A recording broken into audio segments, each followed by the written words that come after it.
Hey guys, it's Alex from 7th Hour Films back again with Hellsing. Last time on Hellsing, we had Innocent as a Human, where it turns out that someone was filming some Hellsing operations where people were being killed. And so we had to find the source of this because the Hellsing organization cannot be revealed to the public. And we figured out that it was the new Captain Stellar, Gareth's replacement, who was in cahoots with a journalist who tried to just, show the world the Hellsing organization. And Saris was able to figure them out and confront them, as well as Alucard was also there.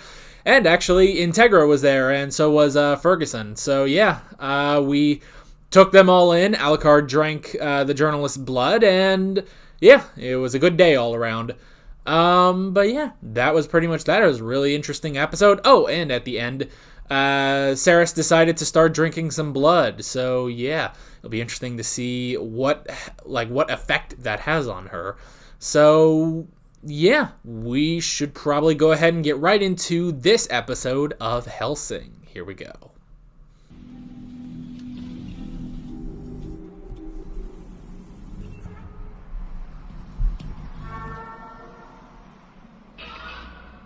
Is that one of the Valentine brothers? Are we to them now? The card is a ruse, and any maggot who dares to bring me one of these cards is an enemy of the Valentine brothers.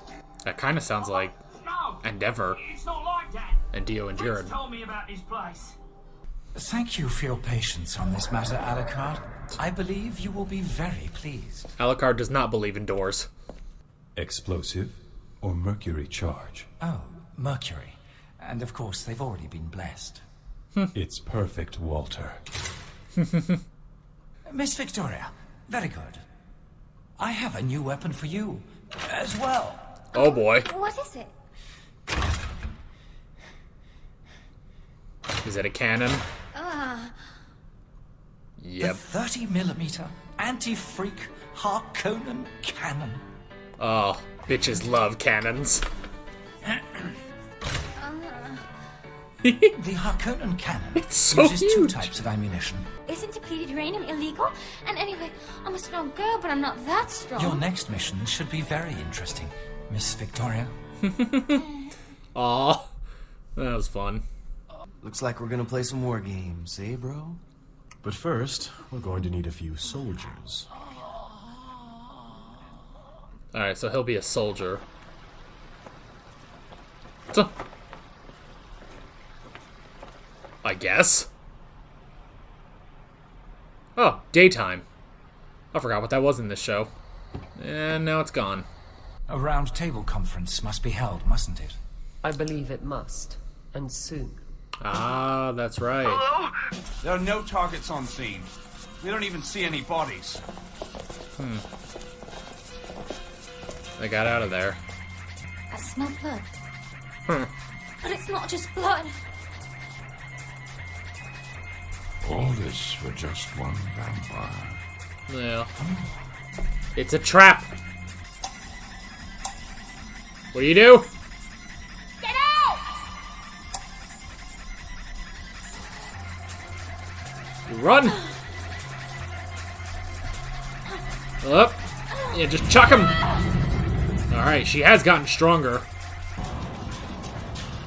Oh, is she gonna walk out like the Terminator? Or she'll just come out of the rubble, I guess. Good enough. Yay! Yay! Good job. This a fun dance? There you go.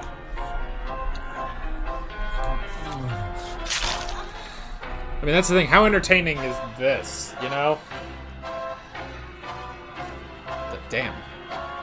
Hellsing has been too loud and too public. One could wonder if you're qualified for your job. The enemy is armed with powerful weapons. This is mine entrance. I have some suspicious persons here. Please send in. Oh, well, he's dead. You know, it's interesting, for vampires, they can be out in the day. Must be the chip. Jan, I think it's time to start the tour.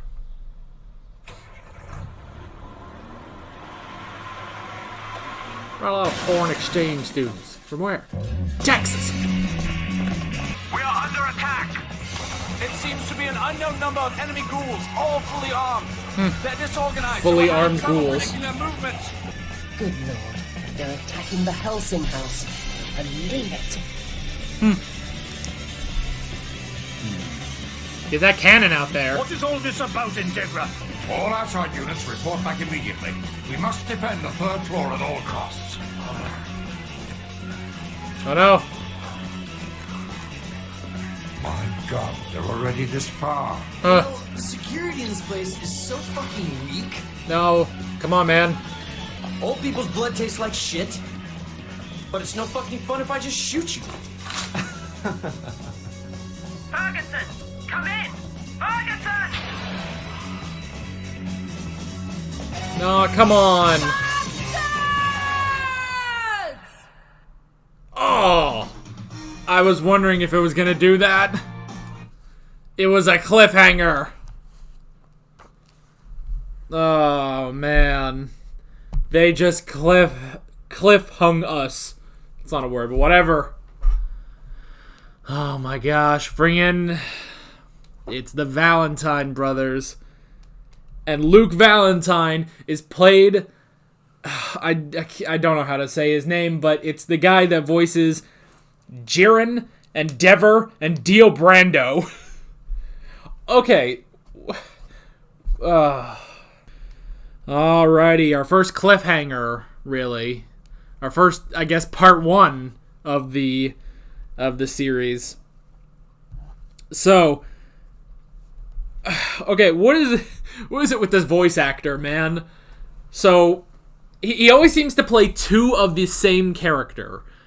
He plays 2 heroes in anime, and he plays 2 vampires.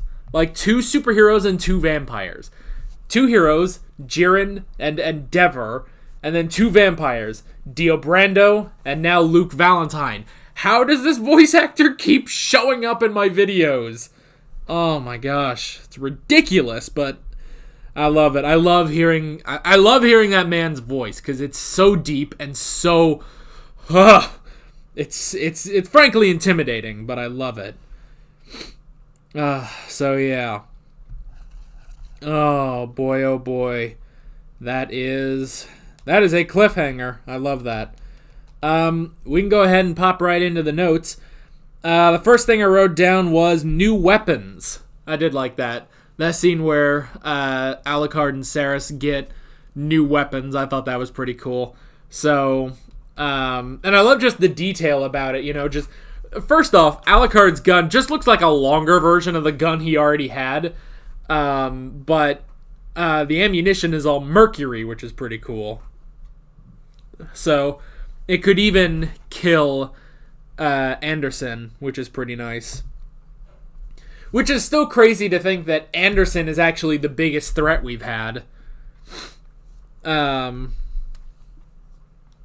that is kind of weird that that Anderson is actually the biggest threat. Alucard needs to get a specific gun for him, you know? But he is a regenerator, a human regenerator, so it makes sense. And then I love just this gigantass cannon that Saris got, you know? That was really cool, too. You know? Bitches love cannons. We can keep making abridged jokes all the time, but still, that was awesome. Just the 2 of them getting new weapons. And I love, like, it's the opposite, like, you know, Alucard is such a big guy, and his gun is pretty huge for, you know, I guess a pistol. I don't know gun terms, but, you know, for that kind of gun, it's a very big gun, but then Saris is the one who gets the gigantass cannon, you know? So, I like that, that it's sort of like, it sort of plays on, you know, just their height, you know? Saris is smaller than Alucard, but she has the far bigger weapon, you know? So, that's really funny. I wrote down the MI5 agent. So that was it. That this guy came in to talk to the Valentine brothers. He was investigating them and these chipped vampires, these artificial vampires. And he was with MI5, and he ended up dying. All right, that was interesting. And the next thing I wrote down was the Valentine brothers. I guess, it almost seems like, well, they sort of pose the biggest threat, and, this is where our first cliffhanger is, This is our first cliffhanger, is the Valentine attack on Hellsing, while the Knights of the Round Table are there. Which, well, we'll talk about that in a second, but it almost seems like they're this huge threat, but at the same time, I guess they're the most threatening vampires we've seen so far, Whereas I feel like Anderson is still a much larger threat, especially to Alucard.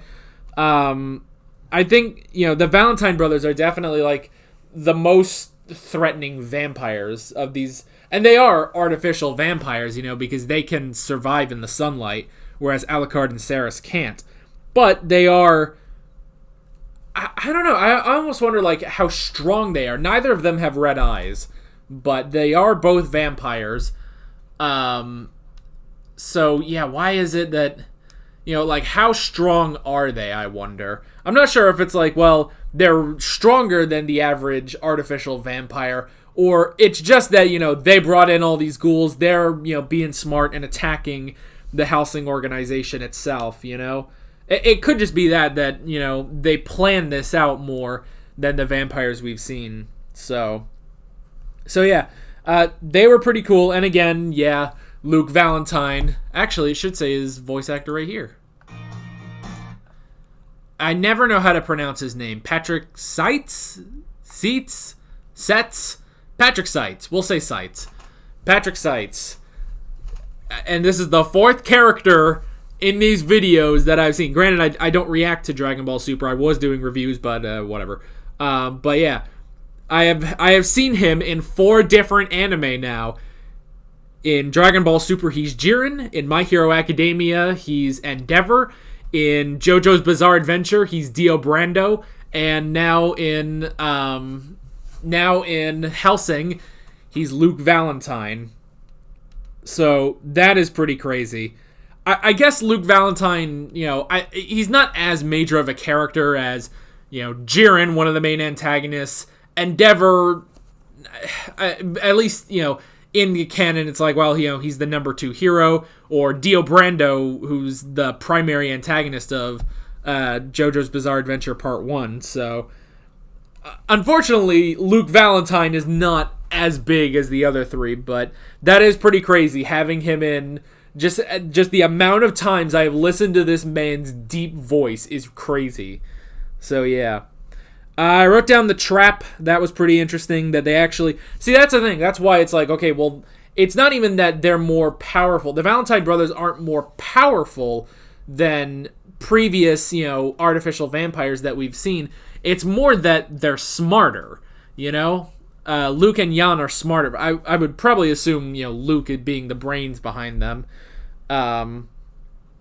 So the 2 of them are smarter than most artificial vampires that we've seen so far, The fact that they are attacking the Hellsing organization, straight up. They're attacking the house. And they did actually set off that trap. Although they didn't get anyone. So that was pretty cool.